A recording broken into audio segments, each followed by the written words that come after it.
Hello, welcome along to a brand new episode of Writer's Routine. This week we're chatting to Nick Bradley. His new novel is 4 Seasons in Japan. We talk about why he goes easy on himself, also how this novel came from an idea that different generations completely forget who they are and where they've been and what other people are going through. And you can hear why living in Japan completely changed who he is as a writer. When I was learning Japanese, I felt like a child again. So I went there after being, a university student. I'd done a master's degree. I was very much like in academic mode, and I look back at my writing then, and it was convoluted. It was trying to be too clever, and I think it was from being a learner of Japanese and feeling restrained again and constricted by my vocabulary and not being able to express myself in those early stages of learning, that made me understand that you can deal with very difficult and big concepts, but with very, very simple language. There is more with Nick Bradley in this week's Writer's Routine. Let's get to it.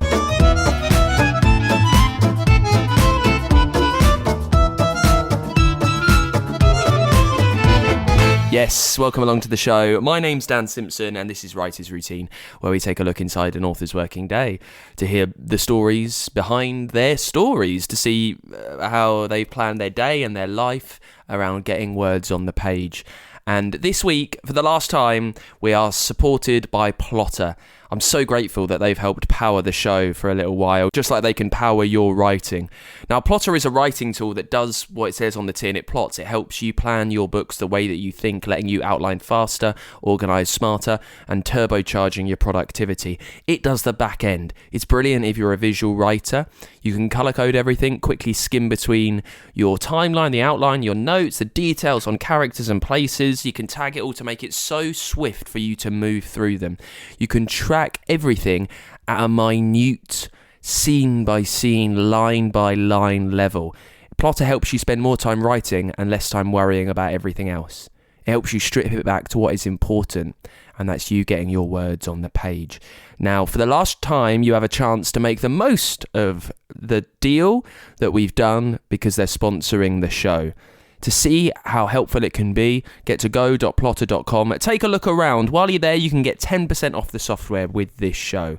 The link is in the episode notes. Wherever you're listening, go.plotter.com/routine. Make the most of it while you still can. Now, this week, we're looking through the writer's routine of Nick Bradley. Nick is an expert on Japan, really. He lived there for years, worked as a video game translator for Nintendo. His novel, The Cat and the City, about Japan, was a BBC Radio 2 book club pick. A huge achievement, such a golden dream for so many authors. Nick made it. He teaches creative writing at the University of Cambridge, and his new novel is 4 Seasons in Japan. It's all about Flo, a translator in Tokyo. They do say, write what you know. Flo finds a book on the subway and tries to track down the author to translate it. We talk about Nick's 5,000 word limit across the week, how that helps him go easy on himself, and how it helps him tweak and hopefully perfect as he goes. Also, you can hear how he thinks with his characters in Japanese, why seeing things from a different perspective can be really useful to everyone, particularly when you're writing. And we have a little chat about Curb Your Enthusiasm. Now, through different episodes of the show, I have emphasised my love of the show Curb Your Enthusiasm, and I'm so grateful that Nick brought it up, because if you've never seen it before, it's about Larry David. He wrote Seinfeld. It's a mockumentary style thing. He's playing a version of himself being a general curmudgeon, but it's perfect story writing, really, in having an A, a B, a C plot all do their own thing and then come to a resolution at the end of the episode and then across the series. And Nick says that really helped him when he was learning how to plot novels. So there's a little bit about that. I can't enthuse about it enough. But let's get into it with Nick Bradley, the author of 4 Seasons in Japan, and we get to it speaking about what he sees around him in the place where he sits down to write. So I tend to write first drafts in public, in coffee shops. Usually I've got my laptop there, but I probably start out with my notebook and a pen, and usually I always have headphones on. I've always got a cup of coffee, and before I start writing, I usually just start journaling my thoughts and feelings about the project I'm working on. And I just sort of keep a daily journal of how the project's going, but also I write down themes or ideas or things that I want to stand out when I'm working towards the book. And then once I've gotten sick of the pen and paper for a bit, I'll get the laptop out, and usually I work on one chapter in a week, and so I'll have that document ready to go. The night before, I'll put my phone on airplane mode. I'll turn the Wi-Fi off on my laptop, so that when I get to the cafe, I just open I open my laptop, and it's all just there, ready to go. The hardest days are probably Mondays, when I have nothing in the chapter, so I'm completely starting the chapter from scratch. But each day gets easier because I usually start each day reading over what I've written previously. So it could be that I write usually I write about 1,000 words a day, but it could be that I write 2,000 on one day and then 3,000 on another. And then what I do is I spend the rest of the week just polishing that. So I don't tend to think in terms of word counts. I have a word limit, which is that I'm not going to go over 5,000 words in 1 week. But instead, I think in terms of scenes. So for me, when I'm walking to the cafe to start writing, I'm already visualizing the scene that I want to write today, so that when I sit down, it's there, it's ready to go. Giving yourself a week's deadline almost, and the 5,000 word limit, how pressured does that make it on occasions where maybe it's Friday morning and it's been a bit of a struggled week and you've got 3,500 words done and you don't know how the chapter's going to finish? How much does that lead to it, perhaps the first draft anyway, becoming quite a rushed job at the end, and you're like, well, I kind of got to get it done? Well, actually, this is why I do it's a 5,000 word limit for me, because I'm quite a fast writer. So I could easily write 2,000 words in a day, 3,000 words, but the quality wouldn't be very good. And so that's why for me, it's more about putting time into the manuscript. So yeah, I mean, I find it very easy to get 5,000 words done in a week. So it's not often that I don't achieve it. The only reason I won't achieve it is if I'm busy doing other things, if I'm on holiday or something like that. So yeah, I don't often find there's an issue. I usually, if I spend time with the chapter, it will always get done. And I think, even though sometimes when you're not sure where things are going, it can be a little bit scary. Really, that's the time when you need to be sitting down with it, with no distractions, just you and the chapter, and making sure that you do it justice and that you get it to a level. My bog standard level is that I want by Sunday to be able to send it to my worst enemies and for them to not be able to have anything bad to say about it. What do you mean by the quality wouldn't been there? Like, what makes it for you high quality? Is it simple, the perfect word? Is it the way that the characters are changing? What makes the quality there for you, Nick? Well, I think that's about sort of dwelling or making sure that the pacing is right. I think if you just write in terms of word count, if you just think, I need to achieve 2,000 words, you could end up with just a very kind of skeletal bare bones. But I think that what you gain by slowing down and dwelling on certain sections is that you really are like bringing out the qualities of what you've put down.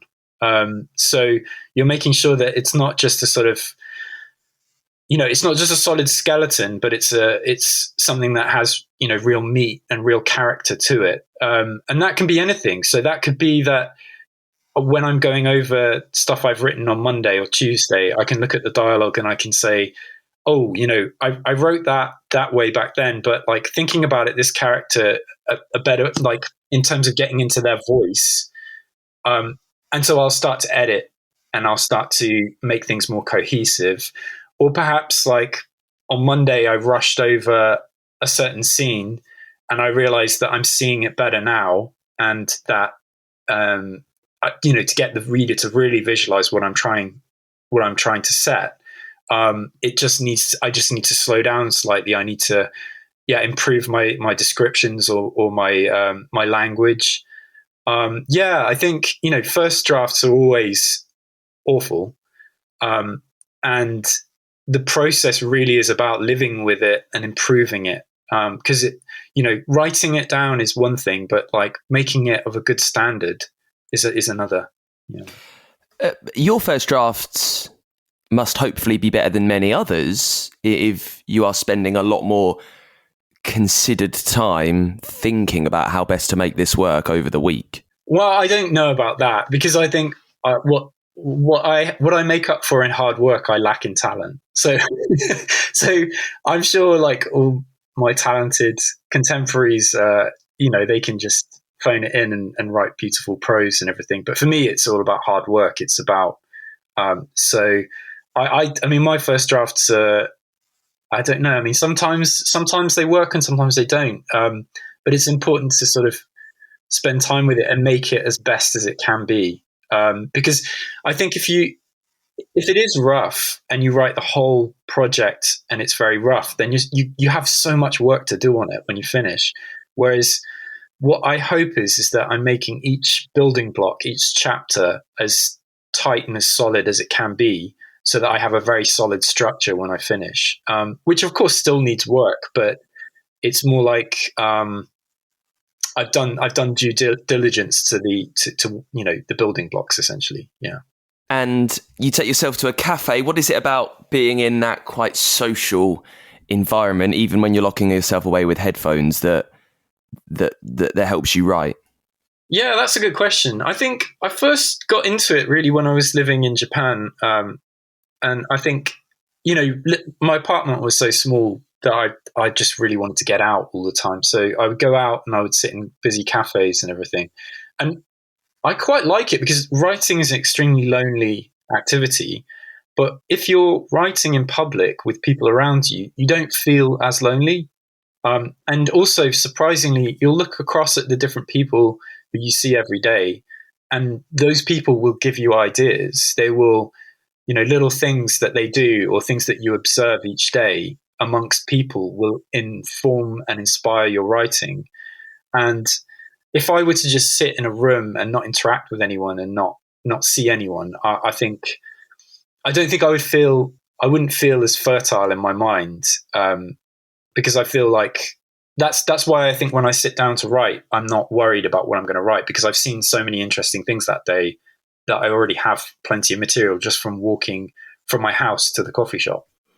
On a more technical aspect of what you're doing, many writers I speak to will get themselves in their own study or something with post-it notes and kind of plot points on a whiteboard, perhaps. You won't have that. How are you keeping track of the vague idea of what's happening?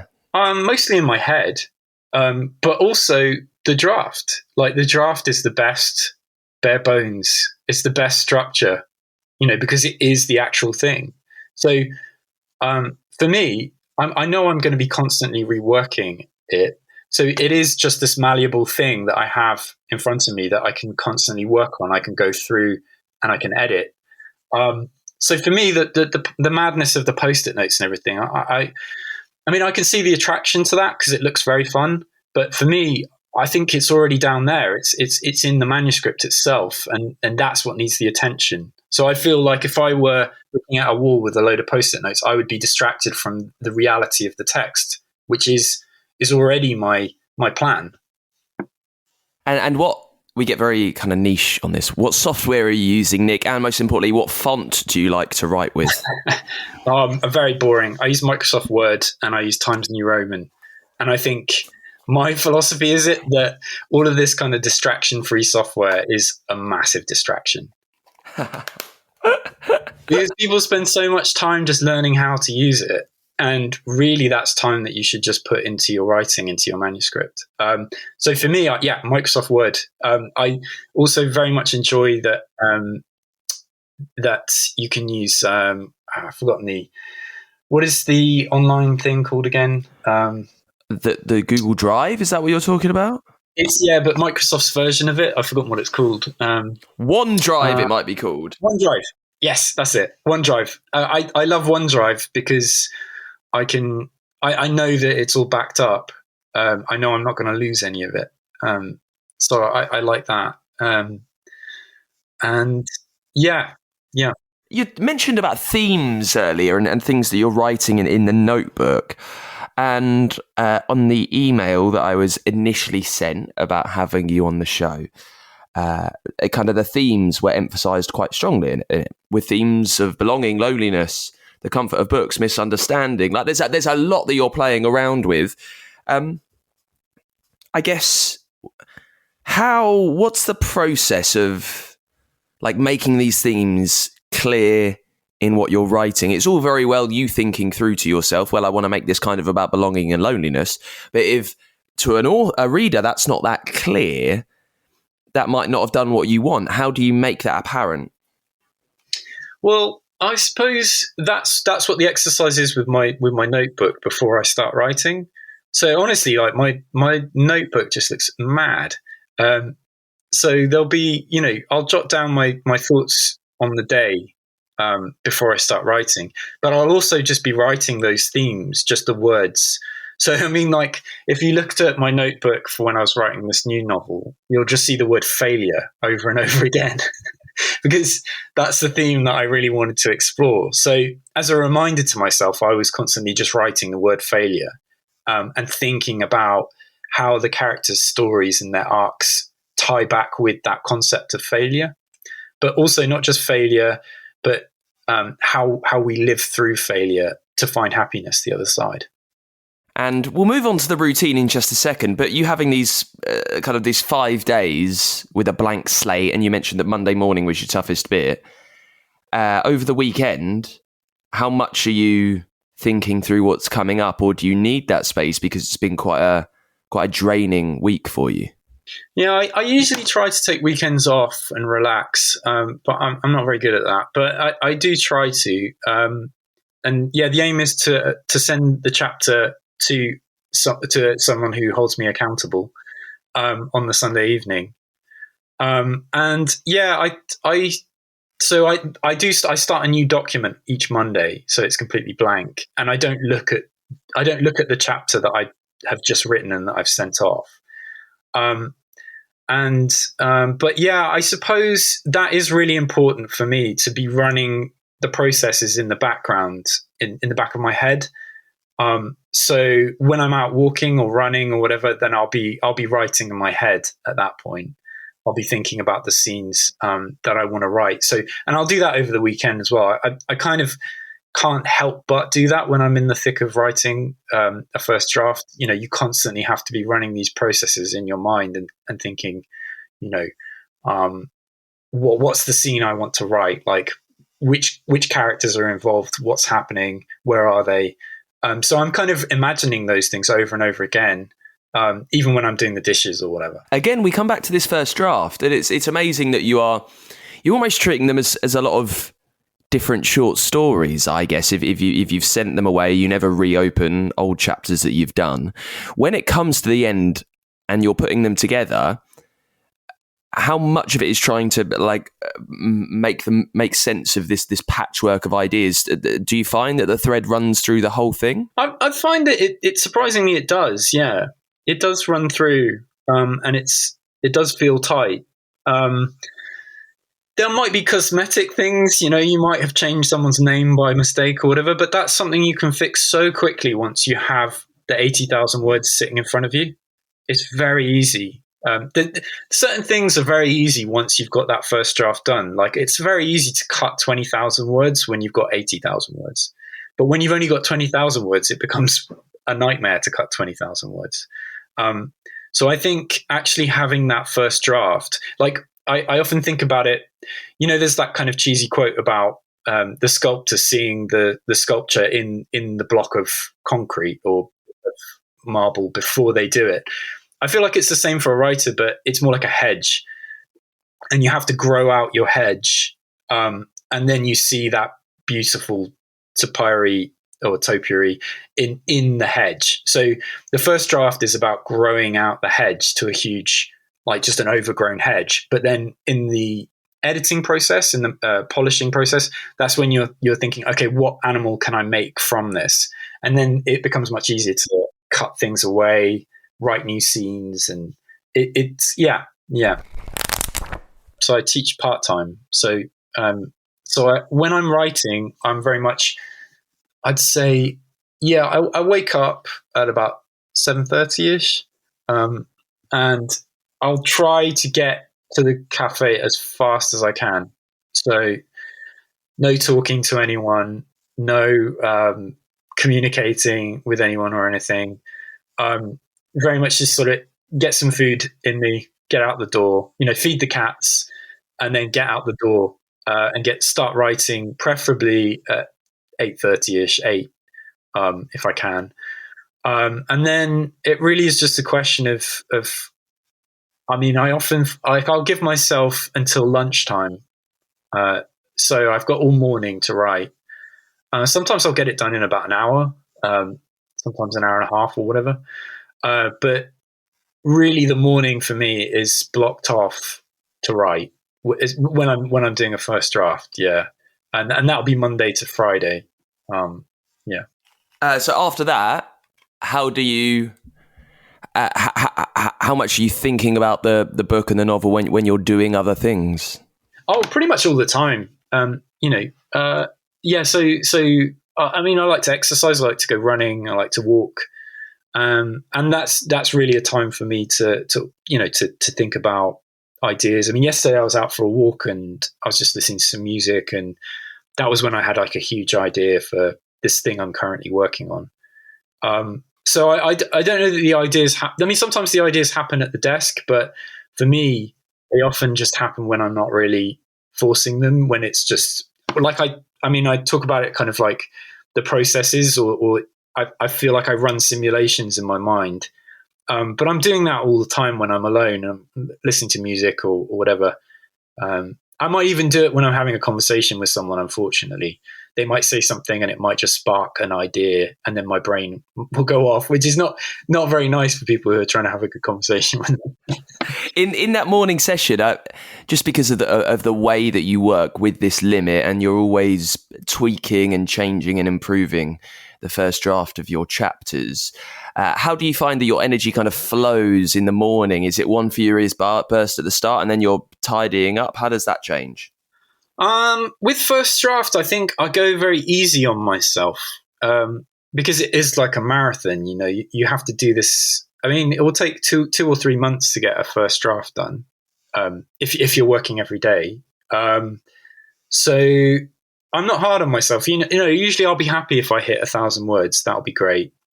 And if I can polish up the chapter a bit, that's great too. But I think probably I change mode slightly when it goes into editing. I'm more likely to work from home, and I'm more likely to spend longer hours on it, because it's a different kind of work. Whereas I feel like when you're generating that first draft, you have to think about it in terms of doing a little bit every day. I think you don't want to overstretch yourself. You don't want to. I know a lot of people love that feeling. Oh, I wrote 2,000 words. I wrote 3,000 words today. But chances are you're not going to write that much the next day. So you have to find a balance that works for you, where you can comfortably do it again the next day, and the day after, and the day after, and the day after. I sound so awful, don't I? But No, not at all. I'm interested in the different parts of your brain with that. Then, and this is the same for every writer. But you take yourself out to this creative space around people, and then when it comes to the edit, it's more, all right, this is serious work. I need to lock myself away. How how much do you feel yourself changing and the state of your mind changing as you do those two different forms of creation? Yeah, that's a good one. A good question. I definitely, I'm like a child when I'm writing my first draft. Very playful. I'll try anything. I try and make myself laugh, or I completely will just go out on a limb and do whatever. And I think that's how you have to be when you write a first draft. You kind of really open your brain up, and don't like. I don't criticize myself. I don't show it to anyone who will criticize it. Because I think one of the things with writing the first draft is that your brain will try to trick itself into giving up. And you have to kind of work through that. So yeah, I kind of write in a very, very open-minded, very childish state. But when I come to edit, that's when I invite the adult back in the room. And it's also when I start showing it to friends, to my agent, and to my editor, because that's when the harsh criticisms come. And that's when you have to try and fix those problems. You become, rather than a creator, you become more like a technician. You become someone who has to just fix all the problems. This is your second published book, and I'm sure that you've written before the ones that will never see the light of day. Everyone's got a few of those, but the way you're working seems quite considered and thought out. How is the way that you're writing, the fact you've got these 5,000 words, that's your limit for the week, you take yourself to the cafe, then you lock yourself away. How long has it taken you to refine this way of working? And that's a really good question. Why have you had the thoughts that has led you completely towards honestly this? and frankly, I spent a lot of my life like trying to write when I was in my teens, 20s, 30s. I wrote short stories, or I wrote, I try and write novels, and I'd usually stop around the 20,000 word mark. That seemed to be a point where I'd give up. But before I came back to the UK to do the creative writing masters at UEA, I was working on a novel, and weirdly, being accepted to the MA gave me this confidence boost. And so I ended up finishing a whole novel. And when I started on the course at UEA, I told a couple of the lecturers, I said, look, I've got this manuscript. What should I do with it? And they said, put it aside, do the course, and then see what you think. So I followed their advice, and they were completely right. I came back to that manuscript and I thought, this is not good. I'm not going to do anything with this. But luckily, the thing that I had started working on the MA, that did have legs, and that was my first book, my first novel, The Cat in the City. And I suppose I wrote that with a process of not really knowing, because I think every time you write a novel, you learn something new about your process. And at that time, I don't think I really knew what I was doing, other than just writing stuff for workshops. And I was putting them into workshops, and most of the time I was getting really good response to the stuff I was putting in. And then that book came out, and it did better than I thought it would do, and it gave me confidence again. So after I'd finished that one, I thought, well, I've got to write another one. So after it had been published, I sat down and I tried to write another book. And I took on board like the kind of Stephen King-esque advice of, you've got to write 2,000 words, blah, blah, blah. So I just sat down and I wrote this thing, and it ended up being about 120,000 words. And I wrote it very quickly. And I showed it to friends, and they were like, yeah, great. I showed it to my agent. He was like, yeah, great. And we sent it to my editor, and my editor was like, not the right thing to follow up the first book. So I had to throw that out. So I threw out that 120,000 words. And actually at that point, what I did was I went back I thought, well, what worked about the process of the first book? What worked about it was the fact that I thought, well, when I was writing chapters of The Cat in the City, usually I would have a workshop deadline. Usually I'd start writing about a week beforehand. It would take me 2 or 3 days to write the short story. And then I would polish it and edit it, and then I would send it off. So I was like, well, why don't I just think of this every week on a Sunday? I'm submitting a chapter to workshop, right? And so that's how I came up with the process for what became Four Seasons in Japan. And I feel like it did work. It worked beautifully for me. And it was a process that I kind of stumbled upon by accident with my first book, but didn't even realize it. And so it took me writing something duff and realizing, why was it duff? It was duff because it had too many themes. It wasn't exploring a single theme. So again, this sort of comes back to what we were talking about earlier about making sure that I'm writing the theme and sticking to theme. So that was one thing I took from it. The other thing was that I had been writing too quickly and that I needed to slow down. So yeah, it was through those failures of trying to write a second novel to be published that I learned what was working and how to hang on to those things that work and jettison the things that had kind of made the second draft manuscript go awry, as it were. Being more considered with your writing, you mentioned writing quickly a second ago. Is that as simple as before you write every word, you think, is this the right one that I should put here? I don't really overthink language. For me, voices are just kind of in my head.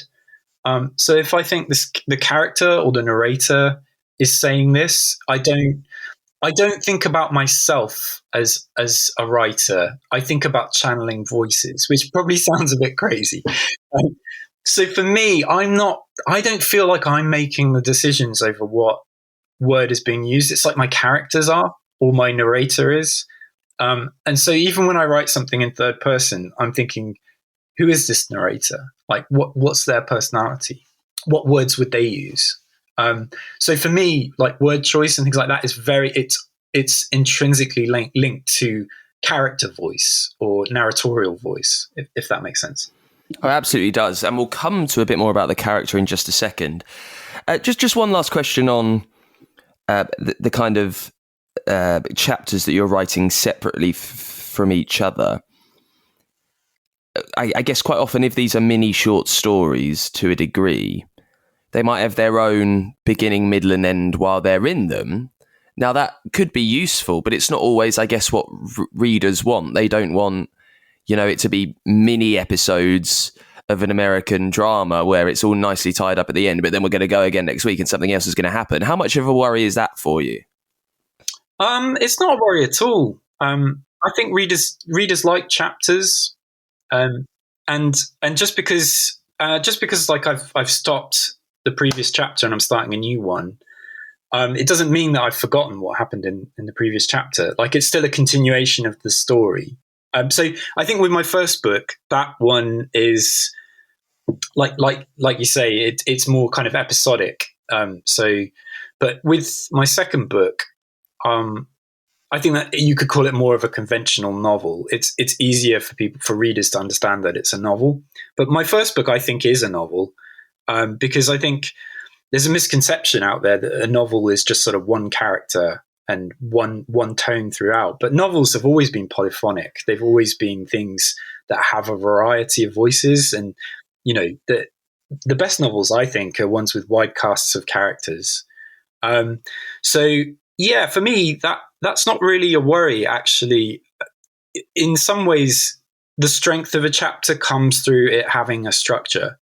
A chapter having a beginning, a middle, and an end gives it strength. It's a microcosm of the macrocosm that the novel is. So the novel itself has to have a beginning, a middle, and end, and the chapter should as well. It should mirror that structure. And I think in terms of what I love, in terms of storytelling, even if you just look at something like Curb Your Enthusiasm. Yes, let's do that. It's my favourite show. Oh, it's awesome, isn't it? I love it. I think Curb is the best example of great writing, even though ironically it's improvised. The structure of the storytelling is brilliant because each series has an arc for the whole thing, but each episode has like a mini arc, and the seasonal arc always comes in the episode, but each one has a mini journey in itself, and I think that just is it's a lovely structure for any kind of journey. Yeah. My favourite author is P.G. Wodehouse, and I've always found his stories to be very much like Curb Your Enthusiasm episodes, in the way that it's the classic but best example of having all these different arcs that are kind of doing their own thing throughout the 300 odd pages and then perfectly tie themselves together. And yeah, I've always thought that was fantastic. We'll be back with Nick in just a second. If you're enjoying the show, I'd love to point you towards our Patreon page, patreon.com/writers routine. While you're there, you can support this show. You can help us carry on bringing you chats with the best authors around as often as we can. It's only me that does this whole thing, so blunt to say it, I could use all the help I can. Just a couple of dollars a month helps me donate as much time as possible to bringing you chats with fantastic authors sharing the brilliant stories behind their stories. And for that, you obviously get my thanks. You get merch, there is bonus content, there is even a way for your book to sponsor this show. So let me shout about it if you think your hard work deserves more praise, more plugging than it's got. And I know times are tight, so anything that you can send my way goes a really long way. I'm very, very grateful for everything that we get over at patreon.com/writers routine. That's where you go if you'd like to back the show. Let's get back into it then with Nick Bradley chatting about his new novel, 4 Seasons in Japan. It's the follow-up to the smash hit, the Radio 2 Book of the Week Club pick, that thing. Cat and the City, 4 Seasons in Japan. It's all about Flo, a translator in Tokyo, tracking down the author of a mystery book that she finds. We talk about how this novel came from an idea of different generations being completely at odds with each other, inexplicably for no reason at all. Also, you can hear why living in Japan completely changed who he is as a writer. And we pick things up talking about life experience. How things are happening to you all the time without you really knowing, and how they can influence whatever you're working on.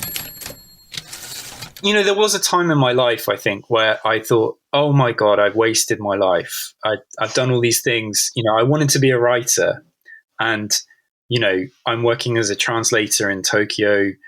What have I done? And at that time, I couldn't zoom out and see the significance of all the things that I'd done that had actually fed into my life and made it rich and made it varied. And, it's the same with mistakes or, messing up in life. At that time, when you mess up, you think, oh, I wish I hadn't done this. But what humans tend to do from making mistakes or, from failing is that they learn so much about themselves and also so much about what they can do better next time. So I try not to look at things now as being like there's no point in regretting anything. And I think there was a time when I looked at my life and thought, whoa, you really took a different path to what to what you set out to do, which was to become a writer. And it wasn't until I realized, it seems silly saying it now, but how much doing what I did in life had enriched and changed the way that I approach writing. And you're completely right. Even just the act of learning Japanese changed the way that I wrote. In that, when I was learning Japanese, I felt like a child again. So I went there after being, a university student. I'd done a master's degree. I was very much like in academic mode, and I look back at my writing then, and it was convoluted. It was trying to be too clever, and I think it was from being, a learner of Japanese and feeling restrained again and constricted by my vocabulary and not being able to express myself in those early stages of learning, that made me understand that you can deal with very difficult and big concepts, but with very, very simple language. And I think, on a practical level, learning Japanese sort of taught me that. But it wasn't just that. With my first book and my second book, I hear my characters, they're speaking Japanese to me, and I kind of translate them into a version of English. And I think that the different politeness in Japanese grammar, so there's this thing called keigo, where you have to speak in a different register depending on who you are and who you're talking to. And I think that thinking about that and thinking about the way that my characters spoke in Japanese got me thinking, and this sort of ties into my experience as a translator. It was like, how can I replicate the way that they speak in Japanese in English? Like, how do I find a way of capturing that essence and putting it into the characters' speech patterns, into their dialogue? So yeah, I couldn't begin to describe all of what living in Japan, what learning about Japanese culture and language, and all of the things I did in my life have led me to where I am, and I don't regret them. And even though that you lived there and you worked and you immersed yourself in the Japanese culture for such a long time, there might still, it would be reasonable, I guess, for you to still have worries about misrepresenting it, I guess. How much of that played a part just because, you're a Western dude writing about this completely different life? How much were you fearful about getting some aspects of it wrong still? Yeah, that's a good question.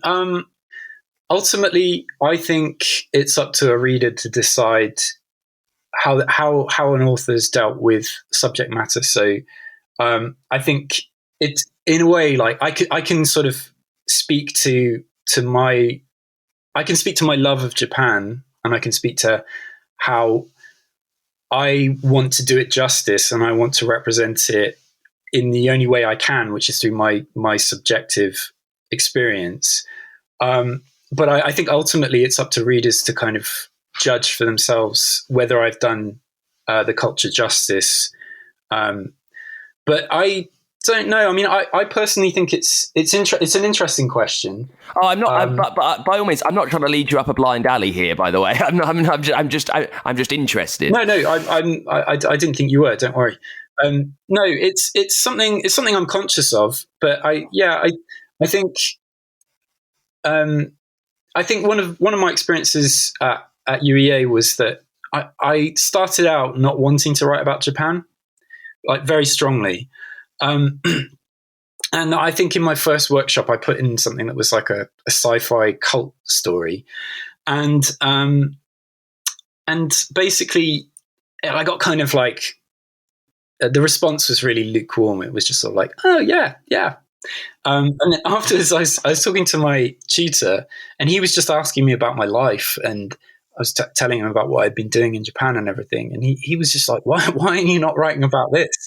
And I was like, yeah, I suppose. So I gave it a go and I put in a story. But the reaction to that story was, it just made me realize that this was what I should be writing about at that point in my life. But I think it's an interesting question, though, because I mean, Japanese culture itself is one that is very keen on borrowing. So the Japanese writing system is based ultimately on Chinese. So originally, Japanese was just a spoken language. They didn't have a writing system. So they took the written Chinese as their kind of written language, in kind of a similar way that in Europe people would write in Latin. And then what happened was that they started to adapt the Chinese characters onto the spoken language.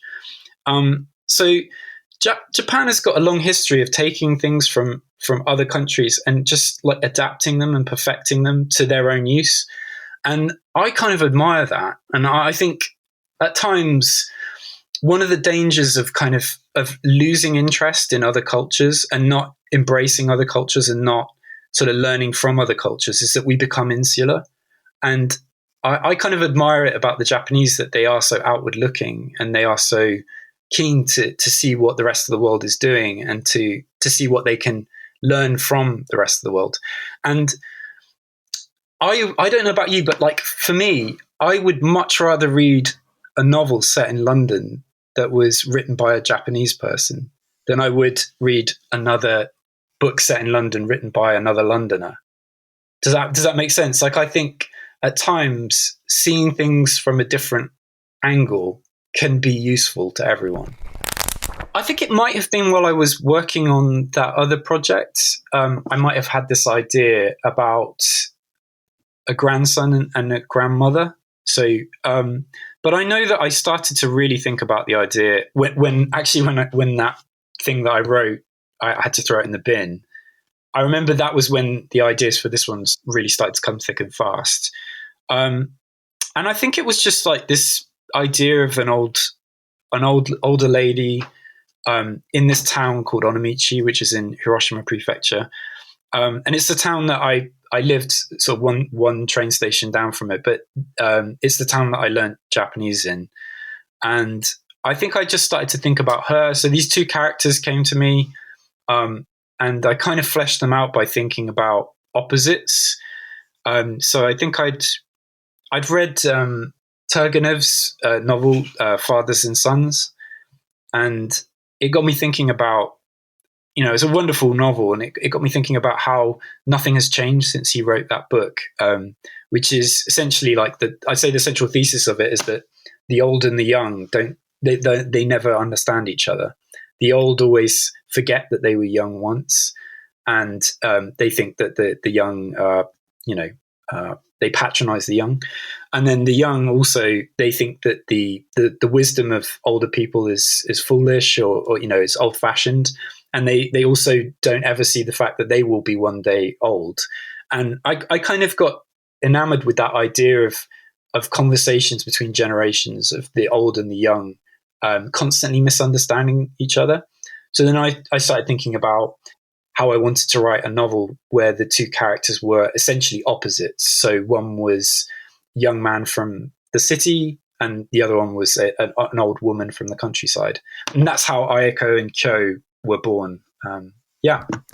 But then you've got Flo. So this is a translator who finds the story, and that's kind of what drives the aspect of the plot. At what point, I guess when you had that initial idea about generational gaps and talking to each other, what did you think next that made a plot come out of it? Well, good question. So the novel within the novel, which is called Sound of Water, that I wrote in its entirety from start to finish. And I wanted to write it alternating perspectives from Kyo's perspective and from Ayako's. So that novel I wrote in itself, and I put it away for a bit, and then I came back to look at it, and I read through it, and I just thought, God, who wrote this? It really doesn't seem like you wrote this, Nick. It reads like it was translated from Japanese. It just seems strange. Like, readers are going to find this weird.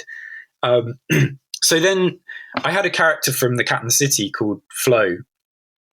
And so we'd left her story in The Cat in the City, but I started to think, what's Flo up to these days? Like maybe Flo translated this. And it was from that idea that then I started to work backwards and then think, well, if Flo translated this, who wrote it? And then, so that was kind of how it all came about, yeah. And it doesn't sound like you're much of a planner, because you're kind of working through this first draft as you go. How much did you know about everything, how this would end up when you first sat down to write the story? I think for the central, the novel within a novel, that came to me fully formed. It was about, like, I knew that I wanted to deal with these two people who dealt with failures of different kind. And so I suppose, like, I always kind of knew what kind of feeling I wanted people to have at the end of the book. And I suppose I although I'm not a planner, I kind of have a rough idea of where I want to get to. So I always sort of liken my writing journey to being like going on a country walk, where you start somewhere, you go to the car park or whatever. In the distance, you see a church spire, and you think, I want to go there. So roughly you head in that direction. But that's not to say that on the way there, you might see paths that diverge that look interesting. And with the creative process, I think sometimes people often look at what they've written and say, well, I set out to write this thing and I haven't done that, therefore this is a failure. But I actually think that often that thing that you achieve, even though you haven't achieved the thing that you set out to achieve, you might actually have done something better. And I think it's important to remember that, not to view it like, the only ending for this is that we end up at that church spire. It's like, no, the church spire might not be the interesting thing. It might be the visitor centre car park or whatever that's actually interesting. And I think it's just important to know, once you've finished, to be able to look at your manuscript and say, I kind of know what this is now. That is it for this week's episode with Nick Bradley. Thank you so much to Nick for coming on the show. The new novel is 4 Seasons in Japan, and it's out right now. There is no episode next week, just having a little break. I will be back the week after with loads more fantastic authors. Make sure you follow the podcast wherever you get your shows. That way it will automatically drop to your feed. You don't need to worry about that. You can follow us as well on Twitter, if you're still there, @WritersPod. Drop us an email if you fancy. Use the contact form at writersroutine.com.